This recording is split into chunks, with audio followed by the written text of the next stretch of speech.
देखिए, बनारस एक ऐतिहासिक नगरी है। बाबा विश्वनाथ जी के पवित्र स्थान के ऊपर दर्शन करने का भाव रहता है। इस कोविड काल में लगभग 1.5 वर्ष प्रदेश में मूवमेंट्स बहुत कम थे। पूर्वांचल का इंडस्ट्री के नाते से सबसे महत्वपूर्ण शहर है। इंडस्ट्रीज़ के साथ बातचीत होना मेरा स्वभाव है और हम हमेशा बातचीत करते रहे। इन 1.5 सालों में वर्चुअली बातचीत ज़्यादा हुई। इंडस्ट्रियल एरियाज़ जो यहाँ करें उनका काफ़ी हमने काम करा है। इंडस्ट्रीज़ के नाते से एक महत्वपूर्ण पॉलिसी ला के आज उत्तर प्रदेश इंडस्ट्रीज़ का एक नया डेस्टिनेशन है पूरे देश के इंडस्ट्रीज़ के लिए और दुनिया भर की इंडस्ट्रीज़ के लिए। तो उस नाते से विभागीय समीक्षा हो, इंडस्ट्रीज़ से बातचीत हो, कार्यकर्ताओं से मिलना हो, इस उद्देश्य के साथ में आज यहाँ पर पूर्वांचल में काफ़ी पिछड़ा पड़ रहा है इंडस्ट्री के क्षेत्र में। पूर्वांचल उपेक्षित रहा है। पूर्वांचल नहीं, पूरा प्रदेश ही मैं इस बात को कहूँ कि पूर्व की सरकारों में उपेक्षित है। इंडस्ट्रियल कनेक्ट नहीं था। पूर्वांचल की बात आप करते हो, मैं तो कहता हूँ इटावा जहाँ से एक परिवार कई बार सरकार रहा, वहाँ भी एक इंडस्ट्री नहीं आती थी कि उनके नाम का भय होता था। इंडस्ट्रीज़ को ये लगना चाहिए कि सरकारें उनके सहयोग के लिए, उनके साथ समन्वय के लिए, उनकी सुरक्षा के लिए। ये भाव नहीं था पहले, ऐसी व्यवस्थाएं नहीं थी, ऐसा दिखता नहीं था लोगों को। आज इंडस्ट्रीज़ को लगता है कि हमारे उत्थान के लिए सरकार बनी है, हमारे साथ कोऑर्डिनेशन वाली सरकार है, इंडस्ट्रीज़ को हैंड होल्डिंग करने वाली सरकार है। और ये हमने प्रूव कर दिया ease of doing business ranking में, जहाँ पर उत्तर प्रदेश का कोई स्थान नहीं होता था, 14वां, 15वां, 16वां स्थान होता था, हम दूसरे नंबर के ऊपर आए। आज जितना निवेश उत्तर प्रदेश में विगत इन 4 वर्षों के अंतर्गत आया, और मैं इस बात को बड़े गर्व के साथ कह सकता हूँ कि कोविड काल में भी जितना निवेश उत्तर प्रदेश में आया, शायद देश के अन्य किसी स्टेट में इतना इन्वेस्टमेंट्स नहीं हुए।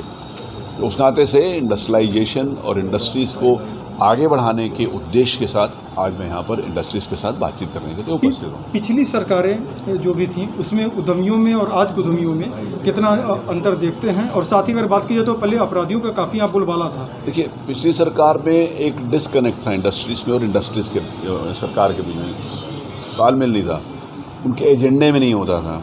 मैं विगत 31 साल से विधानसभा में हूँ, इंडस्ट्री के बारे में कोई चर्चा नहीं करता था।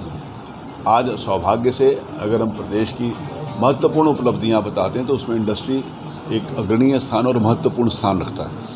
आज इंडस्ट्री चर्चा में होती, पहले इंडस्ट्री चर्चा में नहीं होती थी। हमारे पत्रकार मित्र हैं, आप लोग सब लोग हो, आपकी पुरानी फाइलें भी होंगी, पुराने अखबार भी होंगे, तो कभी इंडस्ट्री के ऊपर चर्चा ही नहीं होती थी। चर्चा किस पर होती थी? पहले चर्चा होती थी कि अपहरण हो रहा है, लूट हो रहा है, भ्रष्टाचार हो रहा है, गुंडागर्दी हो रही है। जैसे आपने स्वयं कहा कि यहाँ पर लोग डरते थे, भय खाते थे।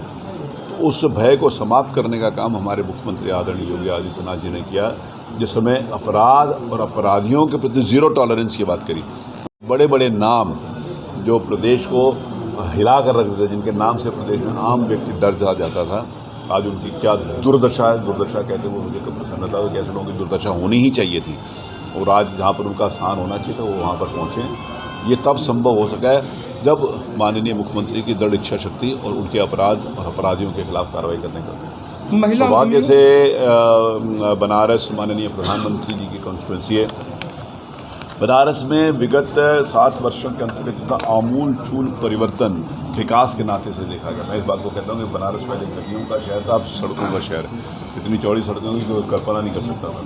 और बाबा भोलेनाथ की सेवा करने का सौभाग्य जो हमारे प्रधानमंत्री जी को और मुख्यमंत्री जी को मिला, उसकी वजह से हम सब एक नया स्वरूप जो उसकी कल्पना नहीं की जा सकती थी आज से 4 साल पहले, उस सुंदर भव्य दिव्य स्वरूप को देखने का हम सब लोगों को सौभाग्य मिला है, वो भी बनारस में। महिला उद्यमियों के लिए किस तरीके से? देखिए, महिला उद्यमियों के लिए हमारी बहुत सारी पॉलिसीज़ हैं।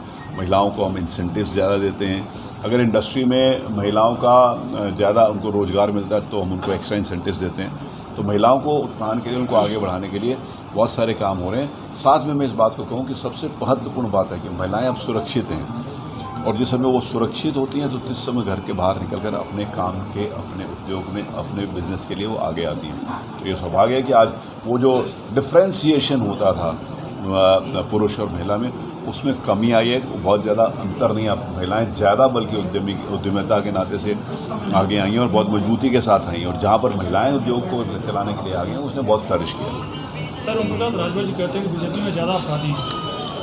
अब ओम प्रकाश राजभर के पास ये उनको कब पता चला कि बीजेपी में ज़्यादा अपराधी हैं, जिस समय तालमेल कर रहे थे तब उनको ये बात जानकारी थी कि नहीं थी, और उनको आने के बाद जिस समय अपराधियों को जेल भेजना शुरू कर दिया उस समय उनको ये बात पता चली है क्या, तो वो ऐसे व्यक्ति की बात। 2022 में भागीदारी संकल्प मोर्चा क्या कुछ प्रभाव डालेगी? देखिए 2022 में मैं इस बात को बड़े गर्व के साथ कहूँ कि 2014 में जिस समय इस देश के प्रधानमंत्री पद को सुशोभित करने का काम आदरणीय मोदी जी ने किया था और 2017 में चुनाव हुए थे, तो बहुत सारे लोग कहते थे कि पिछली बार से कम सीटें आएंगी, उससे ज़्यादा सीटें मिली थी।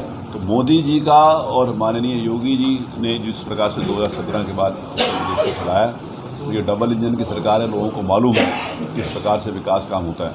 केंद्र की जो योजनाएं 2014 और 17 के बीच में थी, उनका भी इम्प्लीमेंटेशन देश की सरकारें राजनीतिक द्वेष के कारण नहीं करती थी, जिससे जनता प्रभावित होती थी। आज जनता को मालूम है कि इन 5 वर्षों के अंतर्गत आम व्यक्ति को लगता है कि मेरी सरकार है।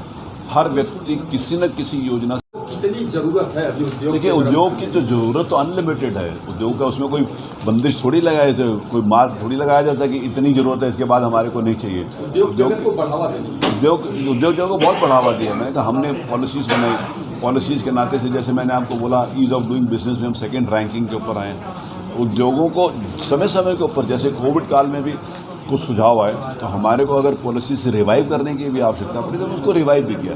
उद्यमियों की सुझाव हमेशा आमंत्रित रहते हैं और जो जनहित के अंतर्गत उद्यमियों की मदद की जा सकती है उसके लिए हम हमेशा पहले भी तैयार थे और आज भी हम ओपन माइंड से उनके साथ चर्चा करते हैं और उनकी समस्याओं का समाधान करते हैं।